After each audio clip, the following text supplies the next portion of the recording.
apologize for the sound going out this morning. We're not sure what's going on. I have new batteries in my microphone, but we're just not connected. So thank you for letting us know that you can hear us now. And if there's still a problem, if you'll comment on the page there, we'll try to get that corrected. But I don't know about you. Didn't any of you grow up poor?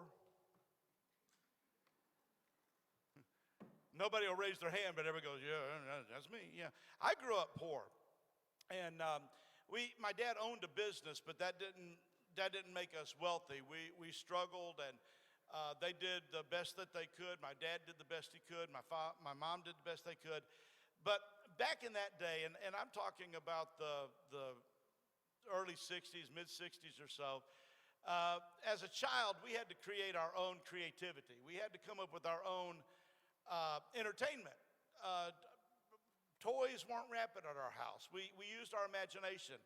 If we had a baseball, that became the toy that we played with for a long, long time. If we had a tennis ball, we would go out into the parking lot next to our house, which was behind a department store, and we would play, we'd draw a square on the wall of the building, and we'd throw that tennis ball into that square, and someone would bat, and that became our Detroit Tiger Stadium or Yankee Stadium or whatever it was. In our imaginations, we went wild. But my dad owned a dry cleaning plant. He did dry cleaning. He owned a business right there, and there was a lot of days that we had to walk from elementary school to where my dad and mom both worked in that shop in order to make a living. And so we became creative. I shared with you, some of you earlier, one of my favorite toys. Now I'm going to go quiet just for a moment, just so that I can show you one of my favorite toys when I was growing up.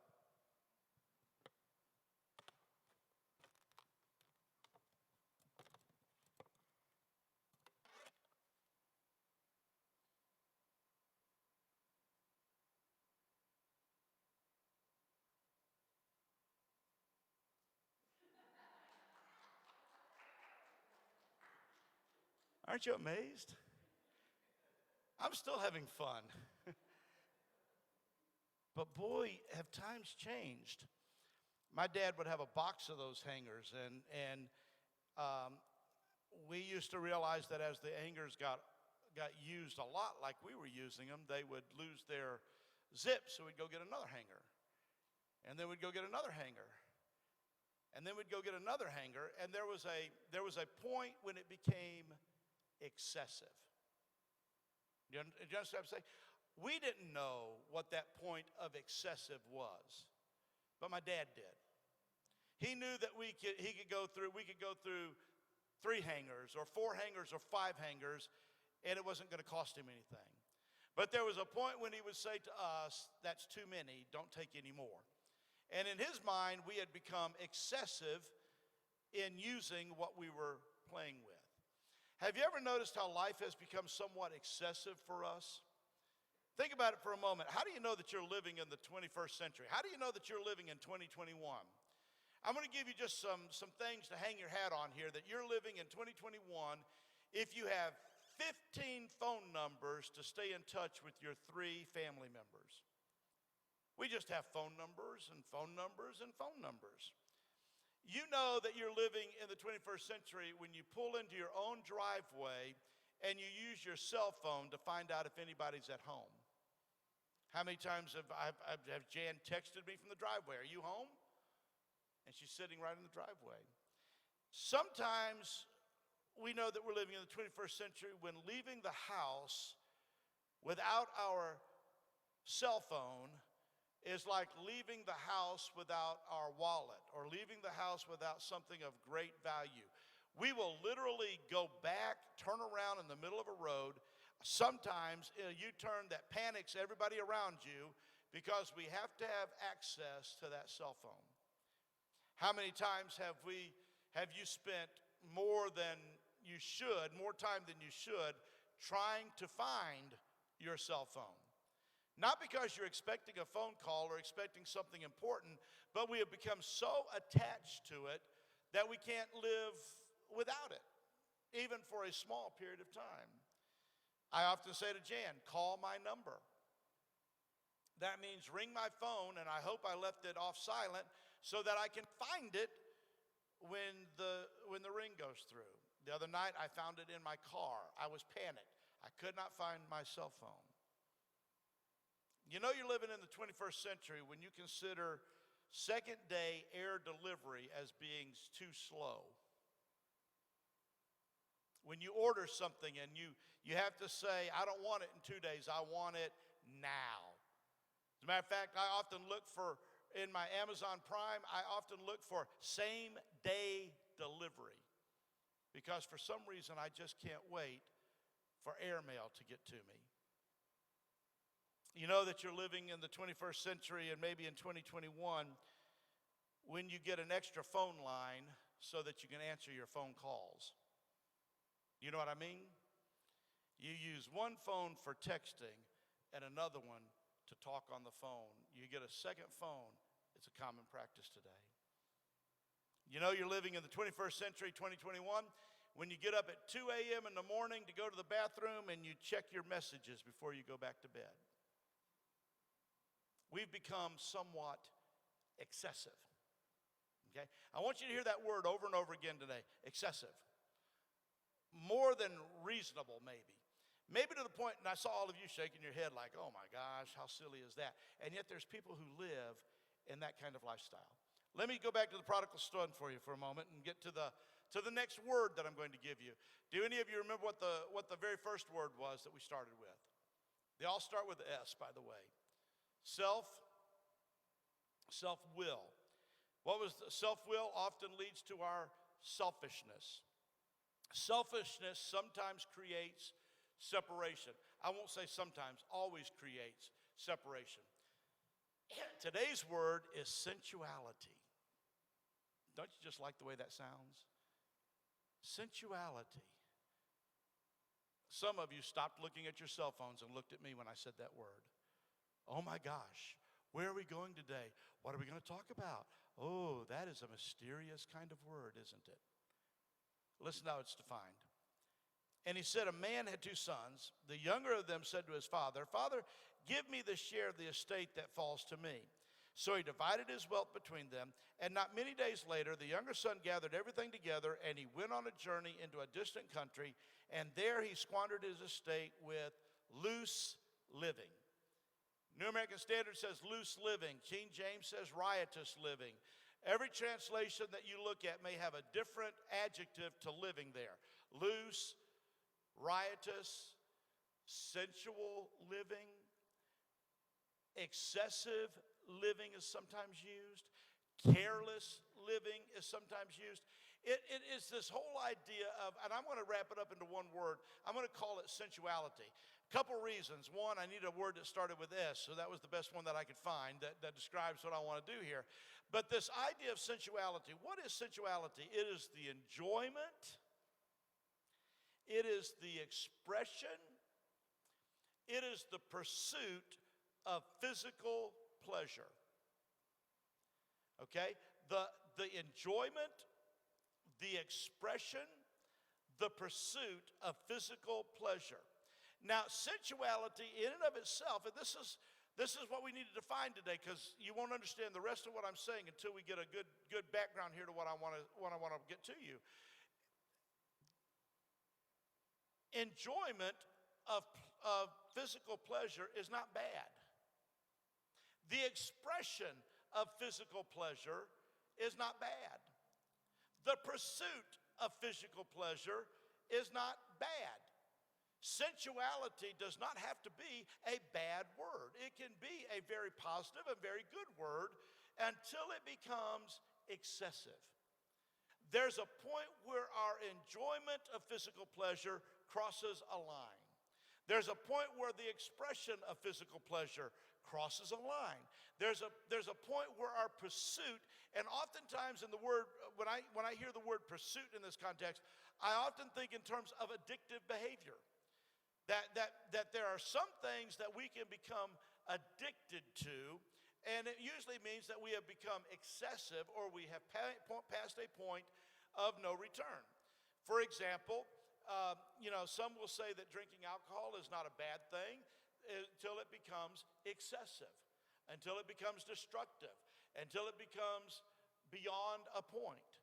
Some will say that even inside of certain things, and I don't want to get into a conversation of sexuality today, but expressing our sexuality is not a bad thing, but there is an addicted that goes to that. There is a point of excessiveness with that.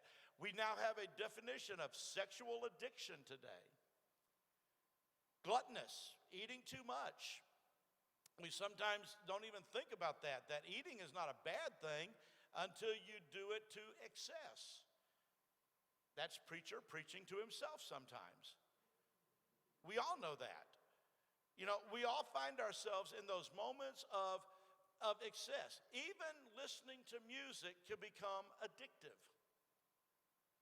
Even simple things that you do in your life, like shopping, becomes addictive. Sometimes shopping can become excessive. There's nothing wrong with going to the grocery store, but when you do that excessively, then there becomes a problem with it. So this whole idea of sensuality that I want to describe today is not sexual in its connotation. It can be part sexual, but it cannot always be sexual. Sensuality is when we do things for self-pleasure, and there's a point where that self-pleasure becomes careless and excessive, and it goes beyond a point of acceptability for all. That's the story of this young guy. He exercises his self-will by saying to the father, I want, I desire, I want you to give to me. Second of all, it becomes selfish. Not only can I exercise my right to ask you for this, but I want, and it says he gathered everything. He took everything with him when he left the presence of the Father. When he left, he was separated from the Father, and what happened was sensuality. He sought out places to go beyond. Now, I've heard this preached 100 times. Everybody likes to define what loose living is. Everybody wants to define what riotous living is. Everybody wants to define what careless living is, particularly preachers. And so their minds go crazy and they begin to talk about all the things that people do that they consider to be excessive. And as I've heard this passage preached over and over again, I've heard preachers talk about he did this, he did that, he did that, he did this. There is no indication in this text what loose living was. There are some indications of what the result is, but there's no indication what loose living was. I've heard this. He spent all of his money on his friends. Well, maybe, maybe not. He spent all of his money with prostitutes. Not said. It's not in the text. He drank it away. He went out there and became a drunkard, and he just got so drunk that he drank all of his money away. It doesn't say that. The text doesn't indicate that. The text just simply says he was living carelessly. He was living sensually. He was living because of his physical desires. He was in a pursuit of his physical desires. Then what we do is we begin to translate what our physical desires are and what other people's sexual desires are or sensual desires are, and we just begin to assume that that's what happened to this young guy. That's not the case. Loose living does not have to be, it does not have to be with prostitutes. It doesn't have to be with excessive drinking. It doesn't have to be excessive shopping. It's just the excessiveness of our own desires in our own lives. It's when we live carelessly and have absolutely no boundaries or no confinement. It's that I'm off to college and I'm out from my father's roof and I'm going to live the way that I want to live syndrome for a lot of us. I no longer have boundaries. I no longer have someone telling me what to do. When we leave the presence of the Father, whether we talk about God being our Father, whether we visualize that any other way, but once we no longer have his guidance in our lives, we become careless. We become sensual. We become loose with our living. There are no longer boundaries whereby we must live. And we begin to say to ourselves, we no longer have the Father's presence. This guy couldn't go to Dad in the morning and say, Dad, what do you think about me going to this party tonight? Dad, what do you think? He didn't have his dad saying to him, you're not choosing your friends very wisely. He didn't have his dad saying to him, son, you're spending a lot of money on things that you may not want to spend a whole lot of money on.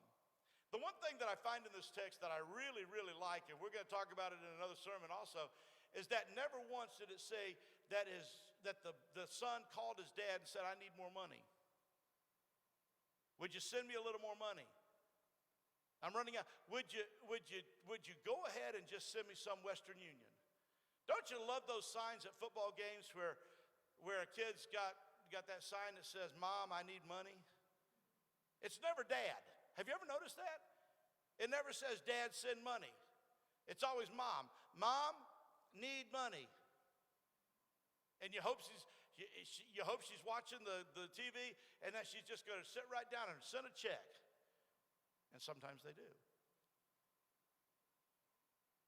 How many times have we heard the experience of a young man living his college life and becoming so free with his loose living because he no longer has any guidelines at home? He is getting his first report card from his first semester in school, and it says, I have flunked every subject. And Mom and Dad say, we didn't send you to school to party. Some of us have had that experience. I didn't send you to school to just spend. I'm not paying that kind of tuition for you not to apply yourself. So we get this context here of this young man who no longer has any guidelines, and he begins to live this sensual, excessive kind of life. Why do we often talk about sensuality in the terms of sexual sins or drunkenness or some of those things that we often refer to when we talk about this passage of Scripture? Because in a few moments, I'm going to take you down another path for this story for a little bit. I want us to get away from sexual sin. I want to get away from the fact that he had prostitutes or that he was spending his money riotously and all this kind of thing. I want to make it a little more common so that you and I can identify with it. Sometimes we like to talk about sensual sins because they're easier to talk about. We can talk about sexual improprieties. We can talk about drunkenness. We can talk about drug abuse. And a lot of times those are the kinds of things that are not involving in our lives, but it's so much easier to talk about in somebody else's life. And so sensuality is no longer my issue. Sensuality is always somebody else's issue. Sin is never my issue. Sin is always somebody else's issue. Sin is often what I define for somebody else. For example, in the New Testament, isn't it kind of amazing that Jesus spent time with a woman at the well who had a reputation? Isn't it interesting that a woman caught in the very act of adultery, Jesus forgave, and yet he considered the Pharisees on equal par with those women? But we very seldom talk about the Pharisees' sensual sins. Where did their excessiveness come in? In the act of religion. Excessive power, being able to tell other people how to live their lives and what to do. Jesus lumped all of them into the same category. We are all sinners, saved by grace some, but we are all guilty of separating ourselves from the Father and living a loose kind of life. Whatever that means for you. I will not condemn or criticize someone who chooses to sin differently than I do. From the pulpit, I don't like to point my finger and say, you are guilty of this, this, this, and this, because I'm also guilty of sin and you are guilty of sin. We are all in that situation of living our lives sometimes carelessly. It is just so easy for us to blame our sensuality, our sinfulness, our excessiveness on our body. Okay, that's why it's somewhat easy to talk about sexual sins. We just talk about we had an urge, therefore we acted it out. You know, it's not really my responsibility. It's just something that happens inside of me. I often go back and talk about that excessiveness with when I talk about the murderers who start off talking about they opened a pornographic book. And the pornographic book led to pornography on the internet, that led to fantasies that later on became fantasies that they acted out.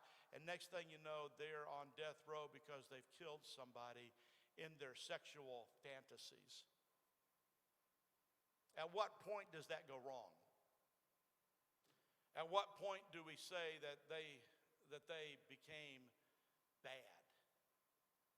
Is it when they first picked up their first Playboy magazine? Or is there something that's already gone awry before that point? I want to say to you that oftentimes when we begin to act out our loose living, it's because we've already separated ourselves from the Father. And oftentimes, a little bit becomes a little bit more, becomes a little bit more, becomes a little bit more, until we have reached a point of excessiveness. Well, how do we deal with that? We're going to hear later on that this guy came to his senses after a total collapse in his life, and he went back to the Father. But I think that we need to get a little bit of a touch, a little bit of a framework for that before we proceed. First of all, we need to understand that excessive living is not the only form of sin. That what we often point out at other people who have gone to excess is not the only form of sin. Just because somebody's a drunkard does not make them any more sinful than somebody who's not. Just because somebody is addicted to some lifestyle living does not necessarily mean that they're better than or worse than anyone else. Sin takes on many different forms, and it is really an expression of the heart. That sensuality is what we desire. It's what comes out of the heart. Jesus said to us, it's not what a man puts in his mouth that defiles the man, but it's what comes out of the mouth that defiles a person. Okay, let me rephrase that for you in the 21st century. Let me just cause that to be a little bit differently. It's not because a man puts a beer in his mouth that defiles the man.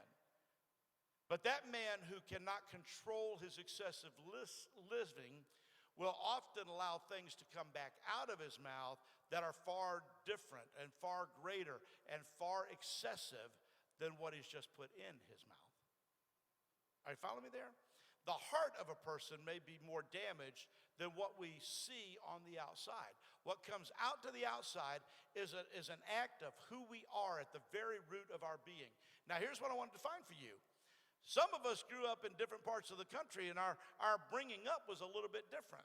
Things were different in my strict Southern Baptist Detroit, Michigan home. It was different than everywhere else, than a lot of the people that I grew up with and around me. My lifestyle was totally different because my parents dictated that. Okay? Most of you come from some kind of similar backgrounds. Or maybe you came from backgrounds where religion and God was not a part of that, and you had to deal with that as you grew older.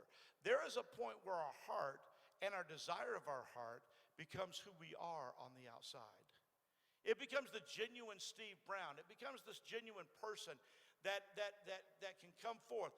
How many of us today have been saturated with people who are living in sensuality, just satisfying their own self-desire, satisfying their own physical pleasures, satisfying everything about them, and they're doing it in the name of religion, and they're doing it in the name of God, and they're living riotous kind of lives, excessive kind of lives, sensual kinds of lives, but they're saying all along that this is acceptable unto God. You see, sensuality must be seen as personal. Sensuality is not what I define on you. It's not the borders that I sit out there and say, okay, anybody that crosses this line is a sensual person. I have to define the lines for my own self. I have to say, this is where I'm going, and these are the boundaries that I will not cross. This is the area that I will consider it to be excessive. I will not go beyond these lines. I have to control me, not you. We do not have the right to tell other people how to live their lives. What we do have the right is to tell people how to live my life. What are my definitions? What are my things? And the excess of phonyism and hypocriticalism is when you begin to say one thing, but your actions say something else. The Pharisees said we loved God, and yet they could not love their neighbor.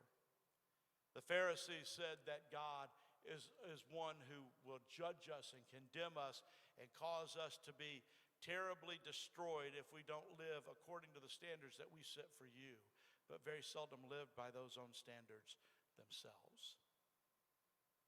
At some point, this kid crossed the line. At some point, this guy crossed into excessive living.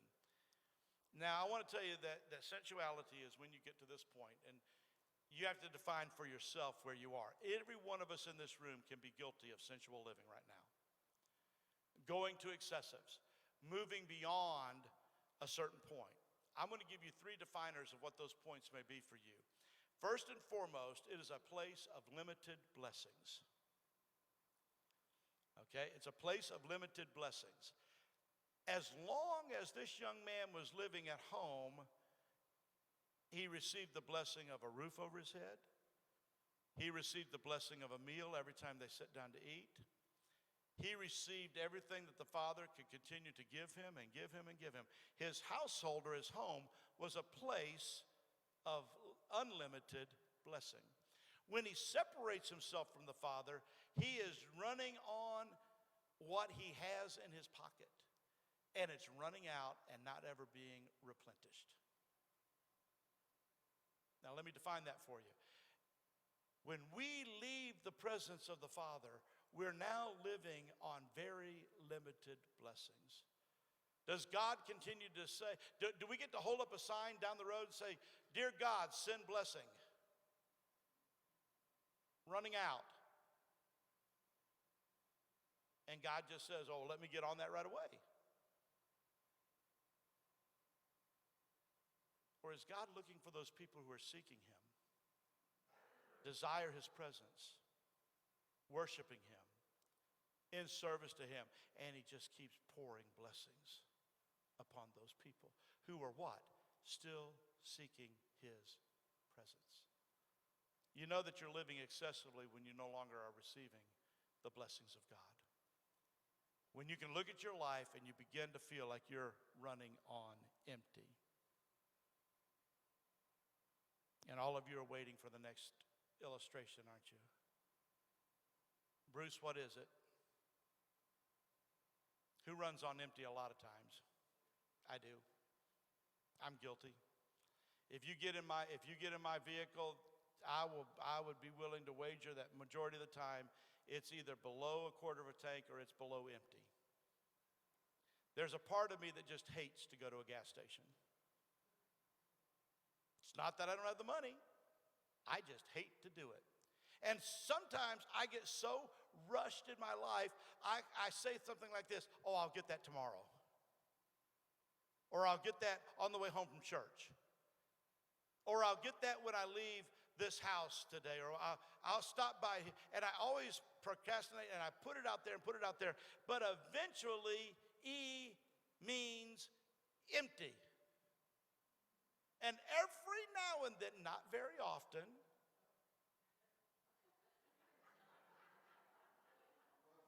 and here comes the response of the crowd. Every now and then, I'm left on the side of the road. Quit laughing, Cecil. Quit making fun of my stupidity. We all know that. It's just who I am. Put off, until empty means destitute. And then the worst part of that for me is, who do I call?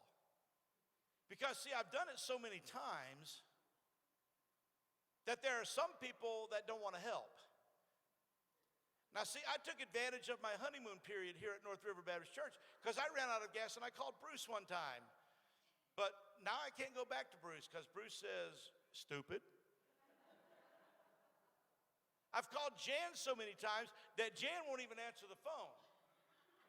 She sometimes gets in the car, and I promise you, the very first thing that she always does is look at my gas needle and says, "We're going to the gas station now." And that "now" means now. I can still call Art, even though I'll have to hear about it for the next 20 months. Do you see what I'm saying? There's that moment where we're just running on empty, folks. Spiritually, we're running on empty. There are no blessings. There are no presence of the Father. There's nothing coming in. Everything's just going out and out and out. And we're feeding ourselves pleasure and never being pleased by the Father. It's when we lose communication. It's when we lose communication with the world around us and everything becomes about my self-need. We no longer talk to the Father. He's in our past. The only friends that we have are the friends that sit around us when we're still spending money, but when our money runs out, they are gone too. We no longer have the intimacy of those people that can sit around us and feed us our emotional needs and our psychological needs and our spiritual needs. We're not being supported by the people around us. We have isolated ourselves away, and we've said to them, the only thing that matters is that I satisfy my pleasure needs. And if it's pleasurable for us, we sacrifice those who are around us, and we sacrifice God over and over and over again. Don't bother me now. I'm having fun. Don't bother me now. Don't bother me now. Even when the Father says, you're about to go empty. I found myself one day sitting in my car out of gas, and I said to God, why didn't you warn me?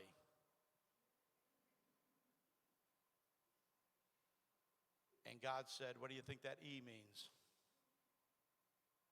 We often blame God for our lack of blessing. We blame God for our emptiness. We blame God for our lack of intimacy with others. We blame God because we can't have friends. We blame God because we no longer are being self-filled. And the reality is we have watched our tank go to empty because our sensuality has become more important than living carefully and living under some guidelines. We lose our sense of awe when we're living carelessly. We no longer have a respect for things that are bigger than us. It only becomes our little world and what we want and what we need and how we're self-satisfied. And we no longer have the awe of realizing that we're a part of God's good creation. We lose our intimacy. We lose intimacy with God. We lose intimacy with our fellow beings. We lose intimacy even with ourselves. We have been so careless with taking care of our physical needs that we have forgotten to fill the tank. And that emptiness becomes who we are. Folks, as Christians and as followers of Christ, we need to know that maybe at one point we were in that state. And we need to identify with this young man who's running on empty, because every now and then God's going to place us right in front of somebody who is excessively living, carelessly living, riotously living, loosely living, and all the other adjectives that I can add to this kind of living that this young man had. And instead of judging that person or condemning that person or destroying that person, it is our response to lift them up. Martin Luther King said, we must live together as brothers or we perish together as fools. That is a good concept of the Christian faith. We are all sinners. We have all been in loose living. We have all lived riotously. We have all lived carelessly. We have all moved outside the presence of God. But for those of us who have found ourselves moving back towards God, we don't forget those who are still in the pig pen. We don't forget those who are still to that point of excessiveness. We don't walk away from them. We continually throw them lifelines and say to them, we have found our way back home. Come with us. We have found where we belong. We feel full again. Let us get you there too. This guy didn't live his life in such a way that you and I would look at him and say, well, he deserved it. You know, he was stupid. He was careless. He was foolish. How many of you can admit today, don't raise your hands, but at some point in your life, you were careless. and you were foolish, and you were excessive,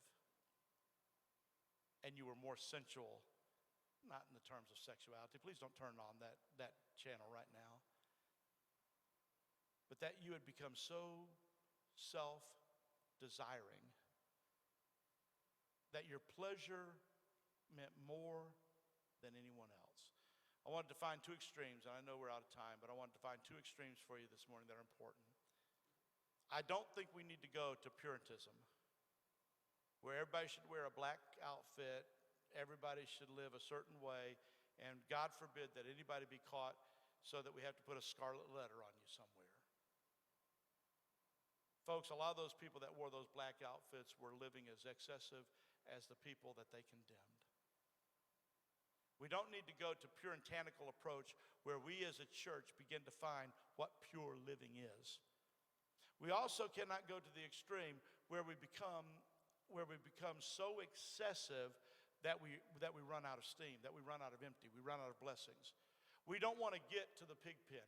Between these two extremes is what I call living in the guidelines, understanding God's presence, working with the dynamic of God's presence in our lives. We know when we've crossed a line. We know when we're going in the wrong direction.